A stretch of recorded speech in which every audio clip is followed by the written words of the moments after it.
વિષય વિજ્ઞાન આજના લેક્ચર નંબર 7 માં આપનું સ્વાગત કરું છું.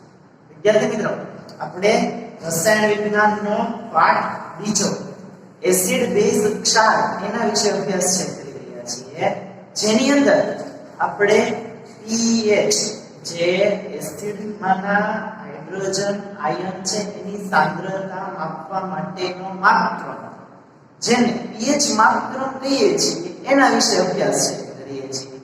વિદ્યાર્થી મિત્રો, એમાં આપણે જોયું હતું pH માપક્રમની અંદર કે pH માપક્રમ એટલે શું હતું, તો કે જે 0 થી 14 સુધીની pH છે એમાં 7 કરતા ઓછી pH નું મૂલ્ય દ્રાવણ એસિડિક, 7 pH નું મૂલ્ય એટલે દ્રાવણ તટસ્થ અને 7 કરતા વધુ હોય તો દ્રાવણને બેઝિક છે કહેવાય છે.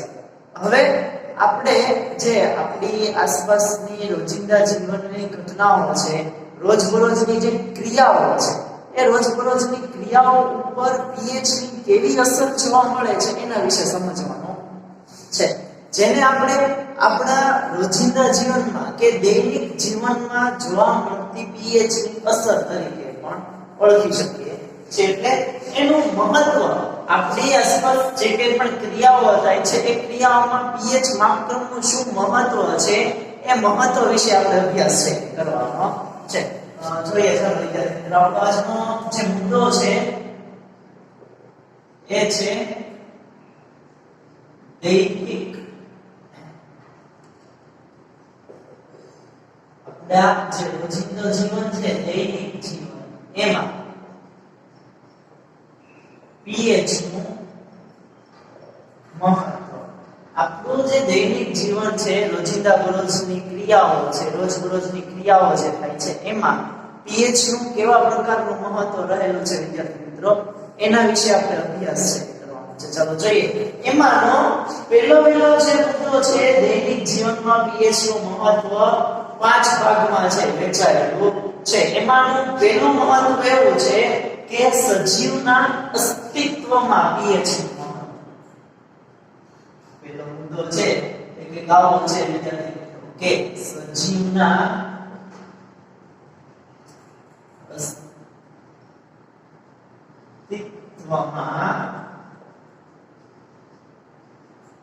pH નું મહત્વ.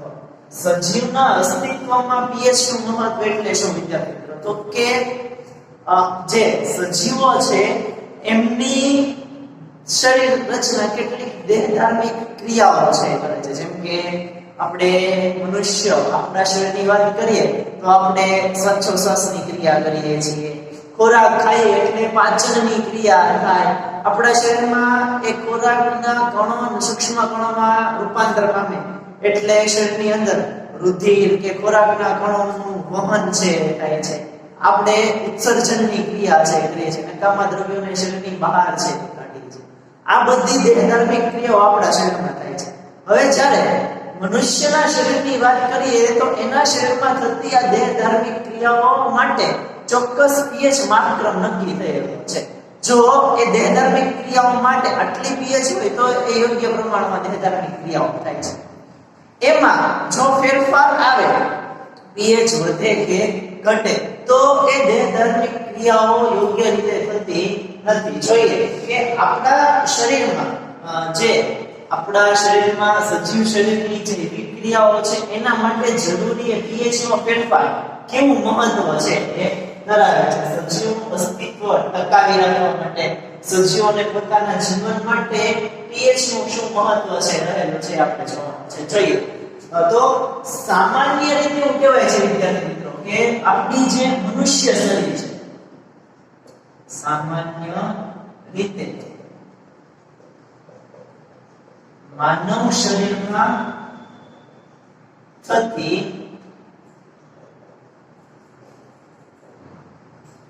દેહધાર્મિક ક્રિયાઓ, જેને આપણે જૈવિક ક્રિયાઓ છે એ કહીએ છીએ. સામાન્ય રીતે માનવ શરીરમાં થતી દેહધાર્મિક ક્રિયાઓ જેવી કે પાચન, શ્વસન, વહન, ઉત્સર્જન, પોષણ, આવી ક્રિયાઓ છે આપણા શરીરમાં થાય છે. એ ક્રિયાઓ 7 થી 7.8 7.0 થી 7.8 pH મર્યાદામાં થાય છે. આપણા શરીરમાં થતી દેહધર્મી ક્રિયાઓ છે વિદ્યાર્થી મિત્રો, એ સામાન્ય રીતે આ pH મર્યાદા છે 7 થી 7.8 pH મર્યાદા, અને pH મર્યાદાની અંદર આપણા શરીરમાં દેહધર્મી ક્રિયાઓ થાય છે.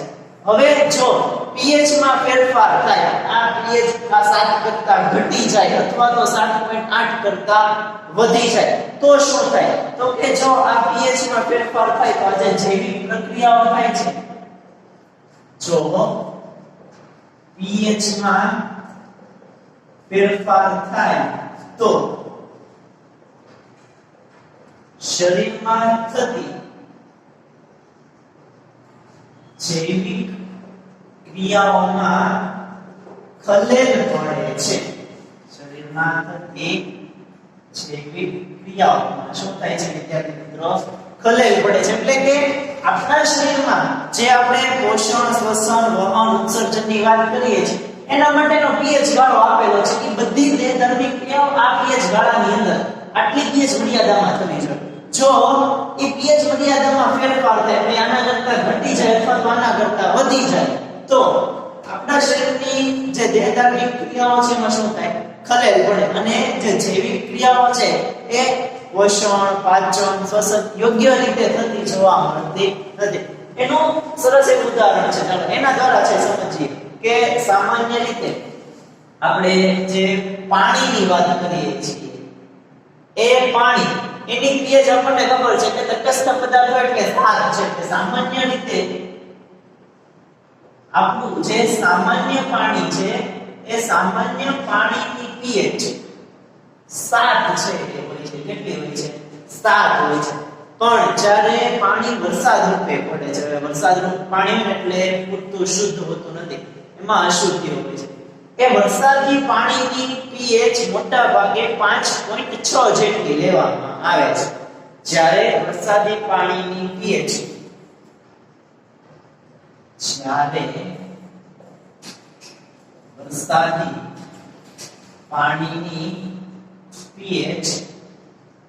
લગભગ 5.6 જેટલી હોય છે. શું કીધું? તો કે જે વરસાદી પાણી આવે છે એની pH લગભગ કેટલી હોય છે?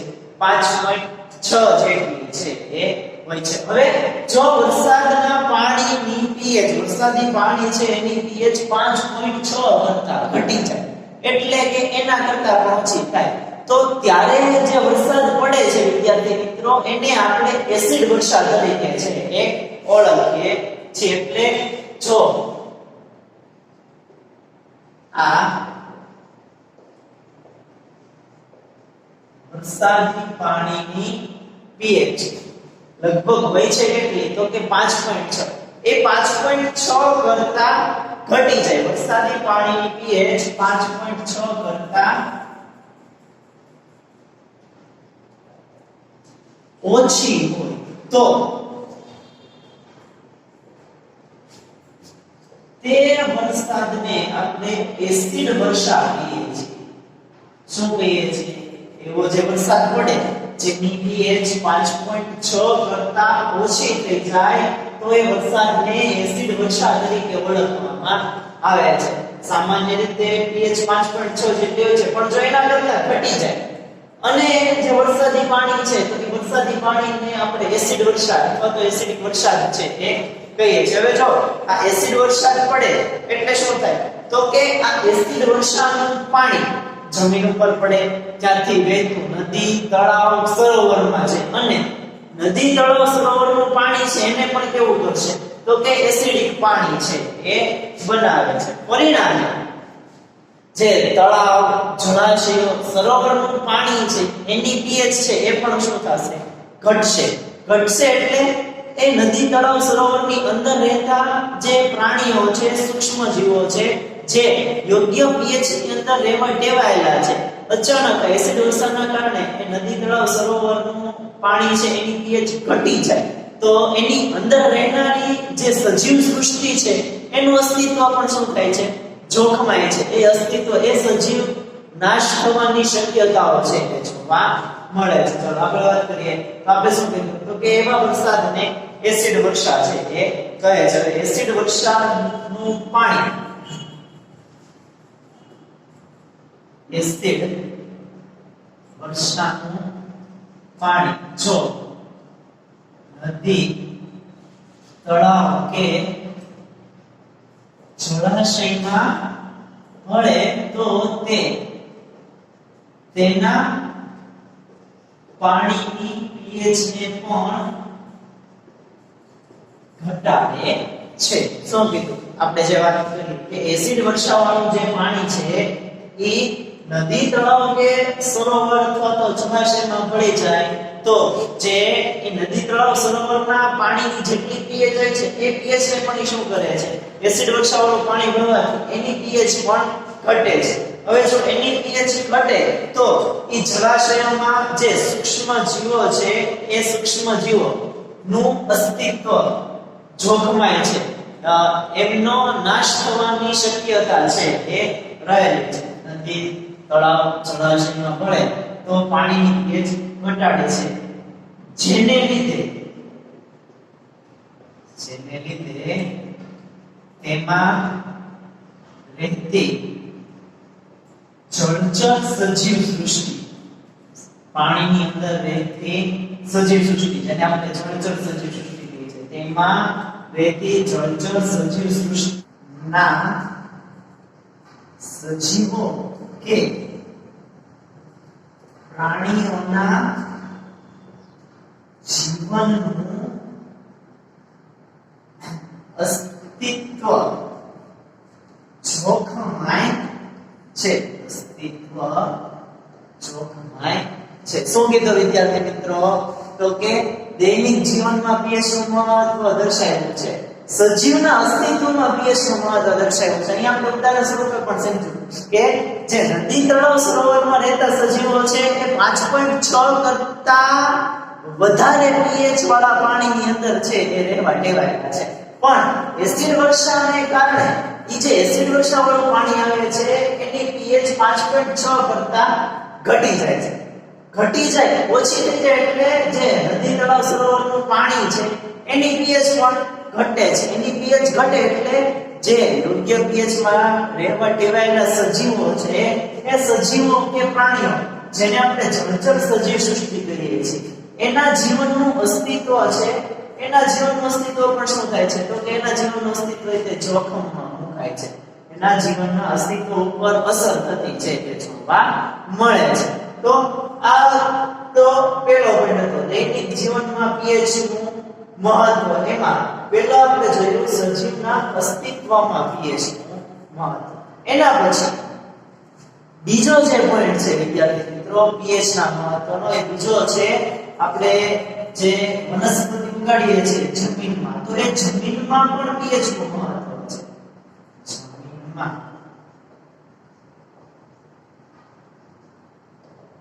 pH નું મહત્વ જેમ આપણું શરીર છે સજીવ શરીર એ ચોક્કસ pH મર્યાદામાં કામ કરે છે એમ આપણે જમીનમાં જે વનસ્પતિઓનો ઉછેર કરીએ છીએ એ વનસ્પતિઓ પણ યોગ્ય pH જો જમીનની યોગ્ય pH હોય તો જ તે વનસ્પતિનો વૃદ્ધિ અને વિકાસ યોગ્ય રીતે થતો જોવા મળે છે વિદ્યાર્થી મિત્રો. જેમ આપણા માટે પણ pH મર્યાદા છે એમ વનસ્પતિ માટે પણ જમીનની pH મર્યાદા છે કે કોઈ પણ જમીન છે એની pH તમે માપો તેની ચોક્કસ મર્યાદા છે. એ મર્યાદા જમીનની જે pH છે એની મર્યાદા 6.5 થી 7.3 સુધીની લેવામાં આવે છે. જો એટલો pH ગાળો હોય જમીનની pH 6.5 થી 7.3 સુધીની જોવા મળે તો જ વનસ્પતિની વૃદ્ધિ અને વિકાસ છે એ સારો થાય છે. વનસ્પતિનો ઉછેર સારો છે થાય છે. એમાં જો pH માં ફેરફાર આવે તો જેમ સજીવ શરીરમાં થતી ક્રિયાઓમાં ખલેલ પડે છે એમ વનસ્પતિની વૃદ્ધિ અને વિકાસમાં પણ ખલેલ છે પડે છે. pH ના ગાળામાં 6.5 થી જે 7.3 સુધીનો pH ગાળો છે જમીનનો એમાં કંઈ પણ ફેરફાર આવે તો વનસ્પતિ છે એ યોગ્ય રીતે વૃદ્ધિ કે વિકાસ પામી શકતી નથી. ચાલો જોઈએ આપણી જમીન જે છે એ જમીનમાં pH નું કેવું મહત્વ છે એ દર્શાવેલું છે. વનસ્પતિના તંદુરસ્ત વિકાસ માટે વનસ્પતિના તંદુરસ્ત વિકાસ માટે યોગ્ય રીતે ઉછરી શકે, વનસ્પતિનો સારો એવો વિકાસ થાય, સારા એવા પ્રમાણમાં વનસ્પતિ વિકસે એ માટે વિશિષ્ટ pH મર્યાદાની જરૂરિયાત છે. એ માટે વિશિષ્ટ pH મર્યાદાની જરૂરિયાત છે. હવે સામાન્ય રીતે જે વનસ્પતિ છે એના સારા એવા વિકાસ અને ઉછેર માટે કે વૃદ્ધિ માટે જે pH ગાળો છે, pH ગાળો કેટલો છે તો કે જમીનની pH જે જમીનની pH 6.5 થી 7.3 સુધીની હોય, એટલે કે આટલો pH ગાળો હોય 6.5 થી 7.3 સુધીની pH હોય તો એવી જમીનમાં વનસ્પતિની વૃદ્ધિ અને વિકાસ ખૂબ જ સારો થતો છે જોવા મળે છે. હોય તો તેવી જમીનમાં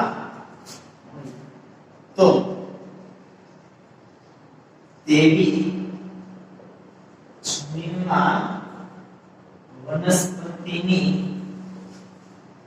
વૃદ્ધિ અને વિકાસ સારો થાય છે. શું કીધું વિદ્યાર્થી મિત્રો?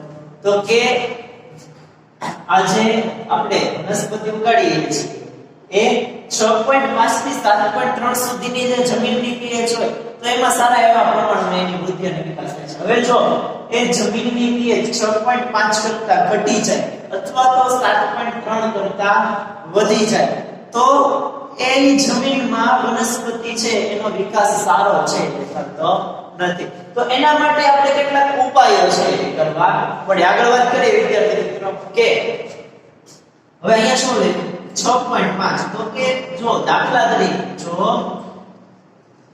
જમીનની pH 6.5 કરતા ઓછી થાય તો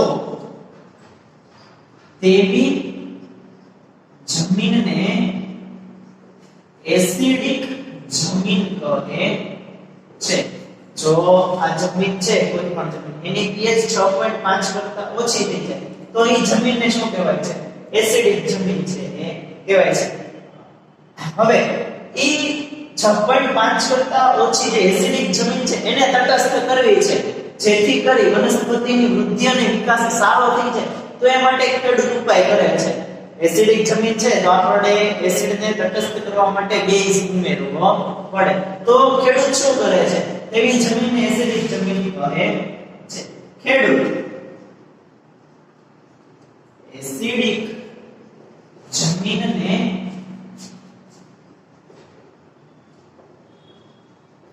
તટસ્થ કરવા માટે તેમાં બેઝિક પદાર્થ તરીકે લાઇમ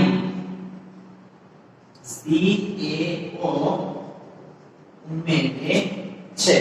એટલે કે આપણે pH ગાળો રાખેલો છે એમાં વૃદ્ધિ વનસ્પતિની સારી રીતે થાય છે.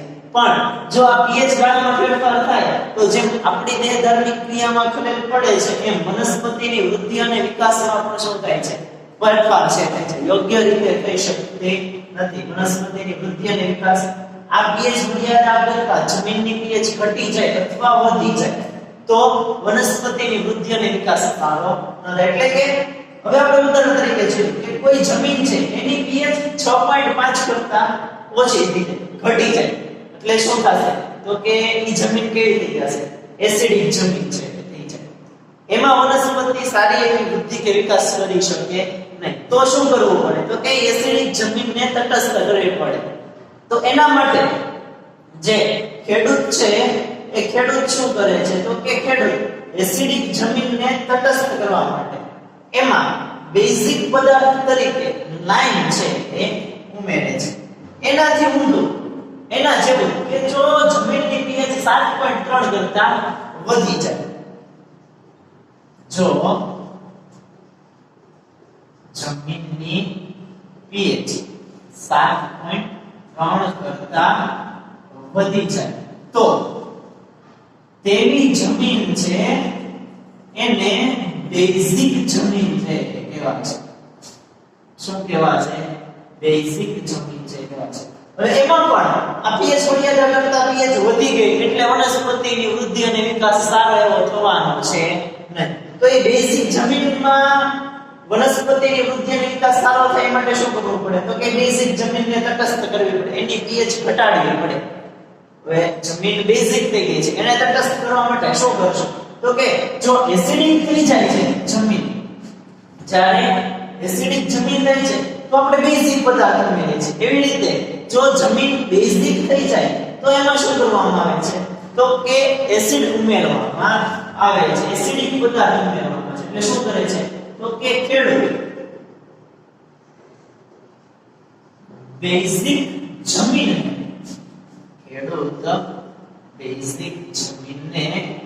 તટસ્થ કરવા માટે તેમાં એસિડિક પદાર્થ તરીકે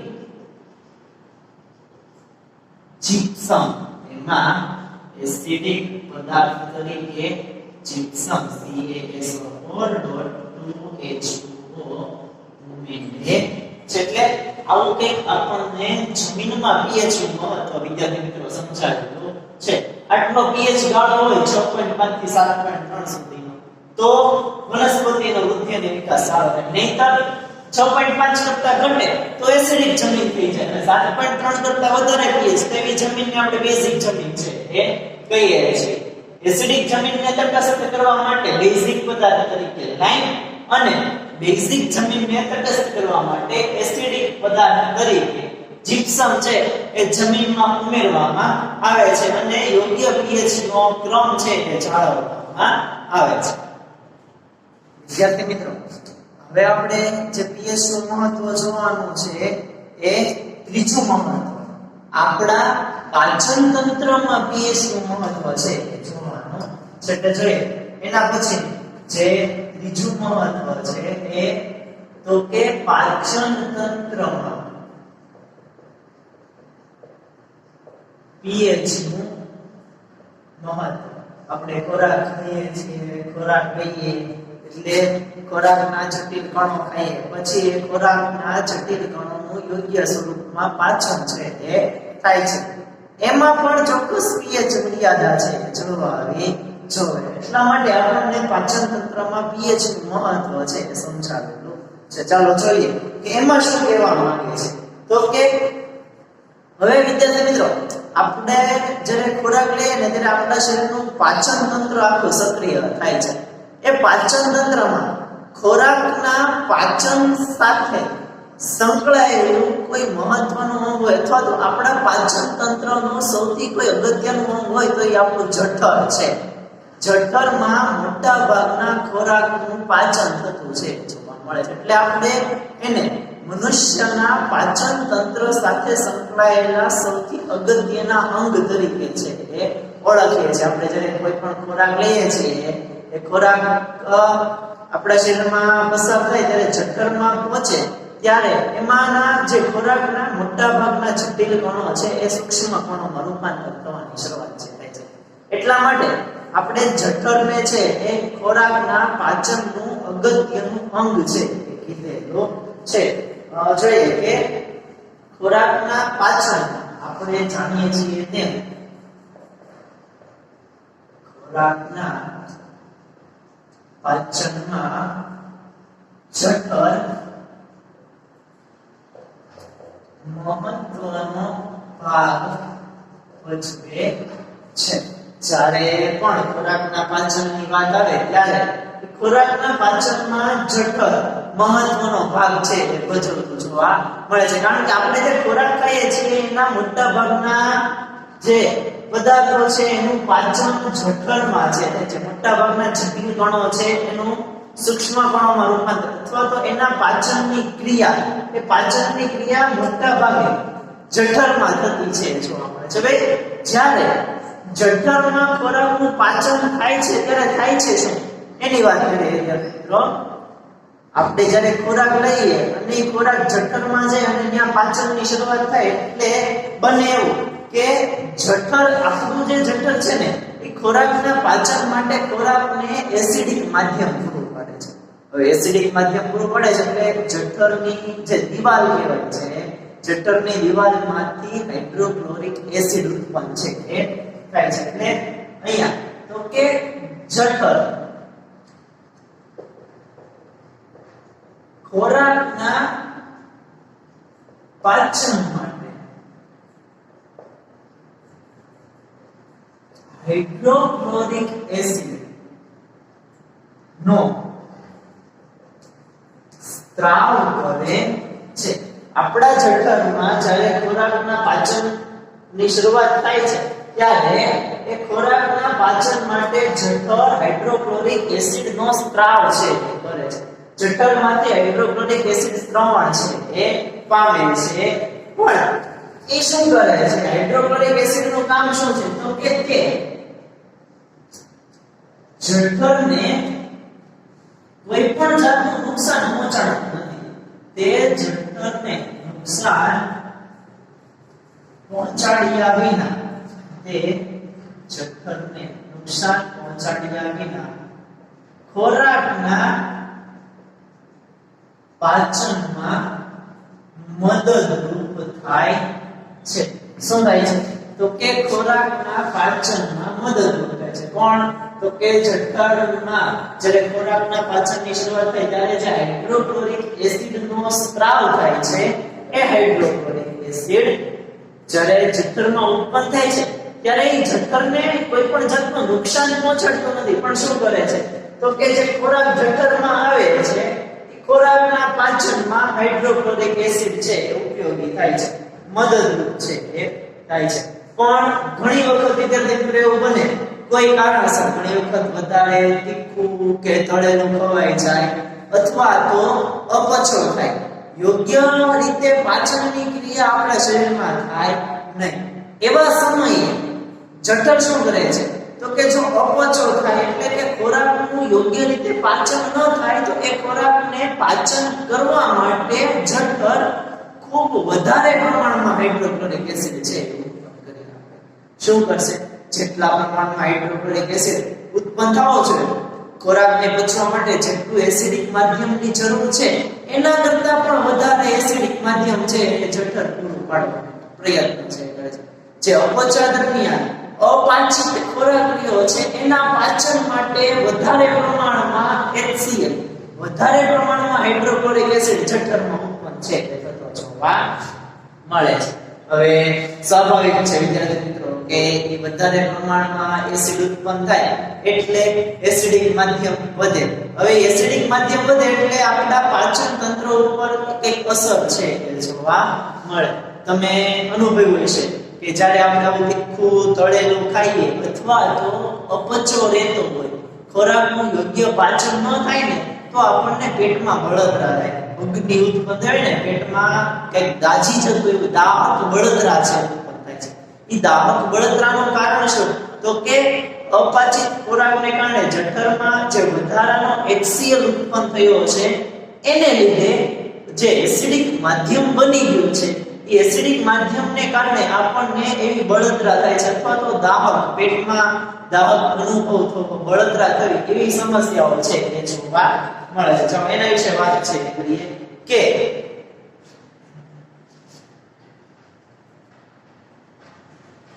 ઘણી વખત અપચા દરમિયાન, અપચો એટલે તો કે ખોરાકનું યોગ્ય પાચન થયું ન હોય ત્યારે ઘણી વખત અપચા દરમિયાન જઠર ખૂબ જ વધુ માત્રામાં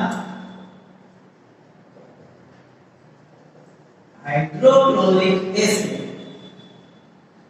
નો સ્ત્રાવ કરે છે. આવી જ્યારે પરિસ્થિતિ થાય વિદ્યાર્થી મિત્રો કે અપચો થઈ જાય, ખોરાકનું યોગ્ય રીતે પાચન થાય નહીં ત્યારે જઠરને છે એ ખોરાકને પાચન કરવા માટે વધારે પ્રમાણમાં એસિડ છે ઉત્પન્ન કરવો પડે. વધારે પ્રમાણમાં એસિડનો સ્ત્રાવ છે કરવો પડે. હવે એનાથી થાય શું કે જો એ જઠર વધારે પ્રમાણમાં એસિડનો સ્ત્રાવ કરશે એટલે આપણા જે શરીરમાં એસિડિક માધ્યમ છે એમાં વધારો છે એ વધારે એસિડનો સ્ત્રાવ થશે ને એટલે આપણને પેટમાં બળતરા થવી, દાહક અનુભવ છે થાય છે, પેટમાં અગ્નિ ઉત્પન્ન થયો હોય એવો અનુભવ છે જોવા મળે છે. પરિણામે એસિડનો સ્ત્રાવ કરે છે, પરિણામે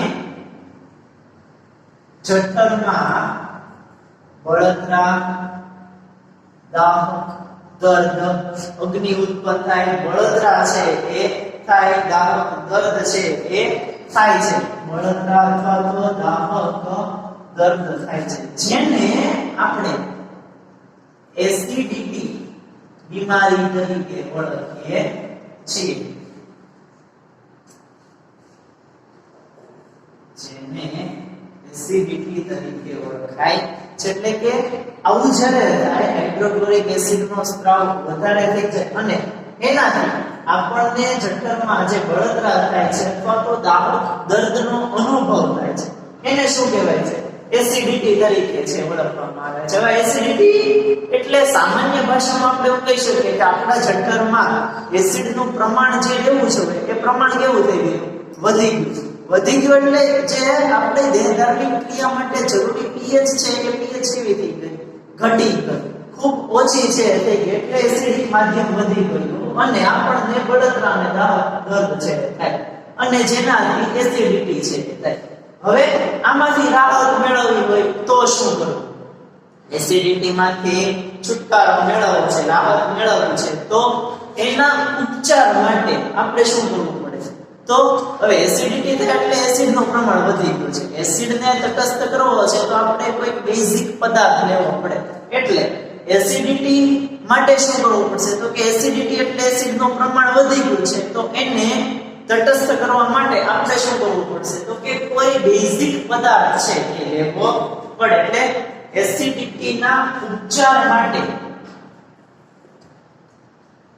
એસિડિટીના ઉપચાર માટે કોઈ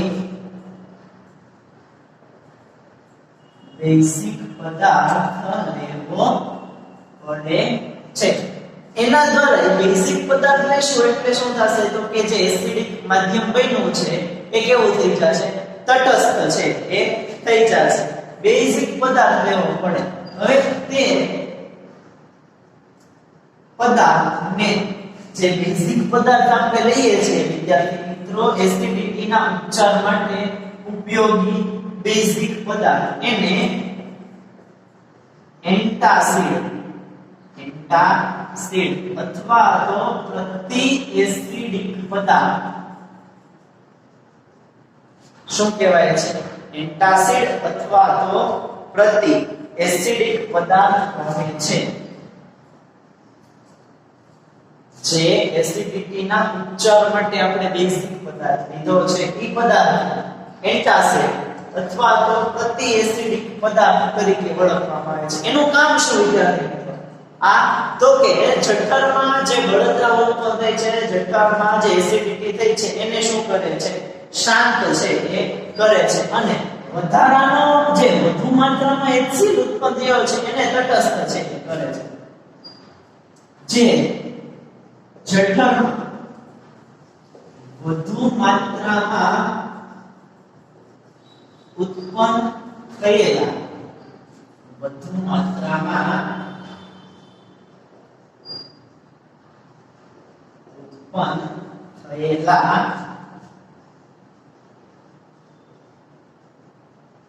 એસિડને તટસ્થ કરે છે. શું કરે છે? તો કે જે જઠરમાં વધુ માત્રામાં એસિડ ઉત્પન્ન થયો છે એને તટસ્થ છે એ કરે છે. મોટા ભાગે એન્ટાસિડ પદાર્થ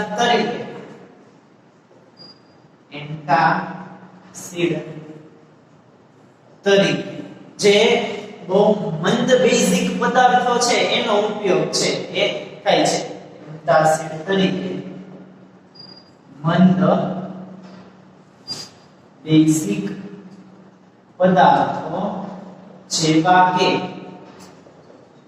ખાવાનો સોડા NaHCO3 અને બેઝિક પદાર્થો જેવા કે ખાવાનો સોડા અને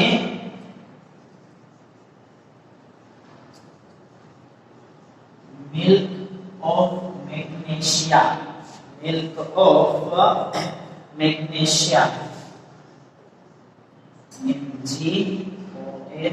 twice નો ઉપયોગ થાય છે. આવું કંઈક આપણને પાચન તંત્રમાં pH નું મહત્વ છે સમજાવેલું છે. જો એમાં શું કીધું તો કે જ્યારે ખોરાકનું પાચન જઠરમાં થાય ત્યારે જઠર એસિડ ઉત્પન્ન કરે. જો વધારે પ્રમાણમાં એસિડ ઉત્પન્ન થઈ જાય તો આપણને બળતરા કે દાવ થાય, એસિડિટી થઈ જાય છે. એનાથી બચવા માટે, એનાથી રાહત મેળવવા માટે, ઉપચાર માટે આપણે એન્ટાસિડ પ્રતિ એસિડિક પદાર્થ લઈએ છીએ. એ શું કરશે તો કે જઠરના વધારાના એસિડને, જે વધુ માત્રામાં એસિડ ઉત્પન્ન થયો છે એને તટસ્થ છે એ કરે છે. હવે એન્ટાસિડ તરીકે મોટા ભાગે મંદ બેઝિક પદાર્થો, એમાં ખાવાનો સોડા NaHCO3 અને milk of magnesia MgOH twice નો ઉપયોગ થતો છે એ જોવા મળે છે. તો આવું કંઈક આપણને પાચન તંત્રનું મહત્વ pH માં સમજાવેલું છે.